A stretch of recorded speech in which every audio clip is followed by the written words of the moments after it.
Welcome dear student. आज हम लोग पॉइंटर का एक बहुत ही इंपॉर्टेंट टॉपिक डिस्कस करने वाले हैं और टॉपिक है call by value and call by reference में डिफरेंस। दैट इज किसी फंक्शन को हम पॉइंटर कैसे पास करते हैं या किसी फंक्शन को पॉइंटर से कैसे कॉल किया जा सकता है। अब इस चीज की आप कहेंगे कि हम तो फंक्शन को नॉर्मल वेरिएबल के साथ करते हैं, पॉइंटर के साथ कॉल करने की जरूरत क्या है।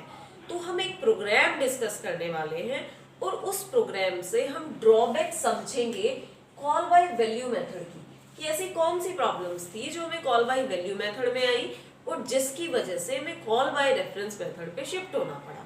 देखिए, कॉल बाय वैल्यू मेथड के लिए एक छोटा सा एग्जांपल डिस्कस करेंगे और डिस्कस करेंगे 2 नंबर को स्वैप करना। ठीक है, अभी डिस्कस करते हैं। देखिए, मैंने मेन फंक्शन लिया, वहां 2 वेरिएबल रखे हैं, इंटीजर x और इंटीजर y। साथ ही साथ मैंने 2 फंक्शन का प्रोटोटाइप यहाँ बना दिया है।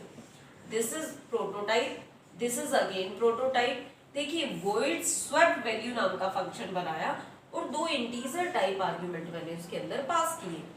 दूसरा मैंने void swap reference नाम का बनाया फंक्शन प्रोटोटाइप और उसके अंदर 2 एड्रेस वेरिएबल पास किए। यस, यहीं से हमें डिफरेंस क्लियर करना है। और फिर मैंने लिखा कि भाई वैल्यू बिफोर फंक्शन कॉलिंग क्या होगी, और फिर स्वैप फंक्शन को कॉल किया, उसके बाद वैल्यू क्या होगी, फिर रेफरेंस से कॉल किया, उसके बाद वैल्यू क्या होगी। समझते हैं। देखो, पहले यही फंक्शन उठाते हैं, सिंपल फंक्शन स्वैप वैल्यू, और स्वैप वैल्यू की बॉडी लिखते हैं void। चूंकि कोई रिटर्न टाइप नहीं है तो मैंने लिखा कि void swap वैल्यू नाम का फंक्शन लिया और इसके अंदर मैंने 2 आर्ग्यूमेंट पास कर दिए, इंटीजर a और इंटीजर b। अब स्वैपिंग कैसे करते हैं ये चीज तो आपको पता है। दैट इज मेरे को क्या करना पड़ेगा, कोई इंटीजर टाइप का ही थर्ड वेरिएबल लेना पड़ेगा। लेट अस से मैंने टेम्प लिया। अब मैं क्या करूं, टेम्प को लेती हूँ और टेम्प के अंदर a की वैल्यू को कॉपी कर देती हूँ। देखो, इनिशियलाइजेशन आपको पता है कि असाइनमेंट ऑपरेटर कैसे काम करता है, हमेशा राइट हैंड साइड की वैल्यू यहाँ चली जाती है।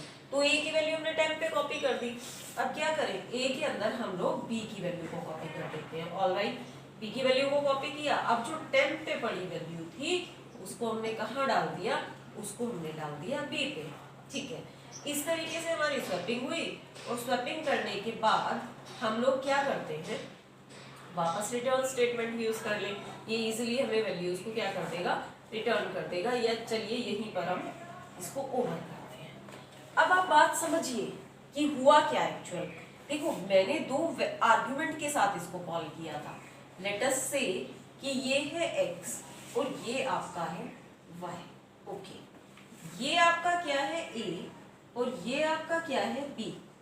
अब x की वैल्यू 10 है और इसकी वैल्यू कितनी है 20। तो जैसे ही फंक्शन कॉल किया, ये जो एक्चुअल आर्गुमेंट की वैल्यू थी, ये वैल्यूज कॉपी हो गई किस पर, a और b पर। दैट इज 10 और 20। ओके, यानी कि अब ये 10 और 20 लोकल वैल्यूज हो गई इस फंक्शन के लिए। अब फंक्शन ने स्वैपिंग तो की, फंक्शन ने स्वैपिंग की, 20 इधर आया और 10 आपका इधर आया। लेकिन आप मेरी बात समझिए, फंक्शन ने स्वैपिंग की पर अपनी लोकल वैल्यूज पर, अपने फॉर्मल आर्गुमेंट पर, जबकि एक्चुअल वैल्यूज तो अनचेंज्ड है। अब अगर एक्चुअल वैल्यू अनचेंज्ड है तो यहाँ बिफोर फंक्शन से पहले भी x की वैल्यू 20 और ये 10 और 20 होगी, and after calling this function भी वैल्यू क्या होगी, 10 और 20 होगी। Yes, this is the problem.